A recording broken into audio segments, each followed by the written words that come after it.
Bonsoir à tous, on débute ce journal du Mercato par cette petite bombe lâchée par le Daily Telegraph. Le média anglais affirme ce dimanche que le Paris Saint-Germain aurait entamé des discussions avec Tottenham afin de faire venir dans les prochaines semaines Dele Alli. Avec l'arrivée de Gareth Bale, l'international anglais se voit montrer la sortie et le PSG pourrait donc être une solution. Affaire à suivre de très près. On passe à notre premier focus du jour sur l'Olympique lyonnais. Le club de Jean-Michel Aulas se concentre sur le dégraissage de son effectif depuis quelques semaines. La preuve encore hier avec le départ officiel de Bertrand Traoré du côté d'Aston Villa. Lyon va toucher 18,4 millions d'euros dans cette opération. Les dossiers Memphis Depay et Houssem Aouar, eux, sont bloqués. Le néerlandais ne peut rejoindre le Barça tant que le club Blaugrana n'a pas fini de vendre, alors que le français ne voit aucune offre arriver sur les bureaux des dirigeants lyonnais. Ces derniers auraient aussi repoussé une offre de prêt de la part de Valence pour Joachim Andersen.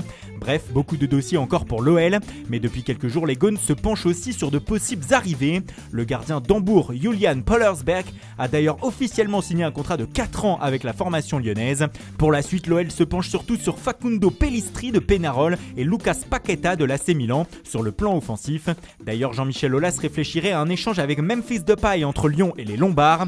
Mais c'est surtout le chantier de la défense qui agite les Rodaniens depuis quelques jours. Juninho et la cellule de recrutement seraient notamment sous le charme de Mohamed Simakan, le défenseur central de Strasbourg. Si jamais les Lyonnais se lancent, il leur faudra dépenser pas moins de 15 millions d'euros pour l'enrôler. L'OL regarde aussi du côté de Rennes avec un intérêt pour deux latéraux, Amari Traoré et la révélation Brandon Sopi. Un échange d'un des deux joueurs avec Jeffrey Adélaïde serait envisagé car Rennes est à fond sur l'international espoir français. Ce qui nous permet de passer à notre deuxième focus du jour sur le stade rennais justement. Le club breton qui continue de rêver à des renforts de poids comme Jeffrey Adélaïde donc. Mais la formation de Julien Stéphan espère aussi des espoirs à fort potentiel en défense centrale comme Mohamed Simakan, encore lui, Wesley Fofana de Saint-Etienne qui a indiqué il y a quelques jours vouloir filer à Leicester, ou encore Jean-Claire Todibo qui aurait choisi de quitter le Barça. Selon nos informations, le club breton aurait officiellement fait part de son intérêt au club Blaugrana. Mais le gros dossier pour Rennes ces prochains jours, c'est celui du gardien de but. En effet, Julien Stéphan a confirmé que Edouard Mendy allait rejoindre Chelsea dans les prochains jours. Il faut donc lui trouver un remplaçant. Et 3 noms se dégageraient actuellement, celui de Kevin Trapp qui évolue à Francfort, Alfred Gomis de Dijon et Rui Silva, portier de Grenada en Espagne. À l'étranger, le FC Barcelone continue son grand ménage. Les Blaugrana auraient trouvé une solution pour Moussa Wagué. Prêté à Nice la saison passée, le latéral va rebondir en Grèce au PAOK Salonique où il devrait bientôt s'engager. Même chose pour Nelson Semedo qui devrait rejoindre Wolverhampton dans les prochaines heures. Un accord aurait été trouvé entre le club anglais et le Barça pour le transfert du latéral. On parle d'un montant compris entre 35 et 40 millions d'euros.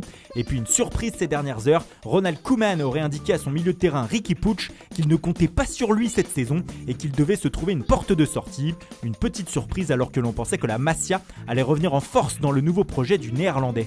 À l'Atlético, on cherche à se débarrasser de Diego Costa depuis le début de l'été, mais pour le moment l'attaquant espagnol n'aurait reçu aucune proposition et cela bloquerait le mercato des Colchoneros. En effet, ils aimeraient recruter un nouvel attaquant, mais Costa est toujours là. Du côté de Séville, les dirigeants andalous auraient repoussé une première offre de Manchester City pour leur défenseur central Jules Koundé. Les Citizens auraient proposé 55 millions d'euros pour le français. Une deuxième offre pourrait arriver prochainement. Selon nos informations, elle aurait été faite et serait de 60 millions d'euros. Les Sévillans pourraient craquer sur un chèque de 70 millions d'euros. Toujours selon nos informations, Koundé serait d'accord avec Manchester City pour un contrat de 5 ans. C'est donc en très bonne voie pour le défenseur français. Et puis c'est officiel, Liverpool a cassé sa tirelire pour l'ailier portugais de Wolverhampton, Diogo Jota. Le joueur de 23 ans a coûté 50 millions d'euros aux Reds et devient la deuxième recrue de l'été des champions d'Angleterre. Ça bouge aussi à la Roma. Le club de la capitale italienne a prêté pour 1 an à Leicester son ailier Cengiz Under. Dans le même temps, les Romains ont publié un communiqué pour clarifier la situation concernant le possible transfert d'Arkadiusz Milik. Face au blocage du dossier, des rumeurs sur l'état physique du Polonais ont commencé à circuler. La Roma a donc mis les choses au clair en indiquant qu'elle ne ferait jamais de commentaires sur la condition physique d'un joueur appartenant à un autre club. Coup double au Genoa avec les arrivées de Davide Zappacosta, latéral prêté une saison par Chelsea, et de Marco Piazza, prêté lui aussi pour la saison par la Juve. Voilà, c'est tout pour aujourd'hui. Bonne soirée à tous et rendez-vous dès demain matin pour de nouvelles informations sur le Mercato.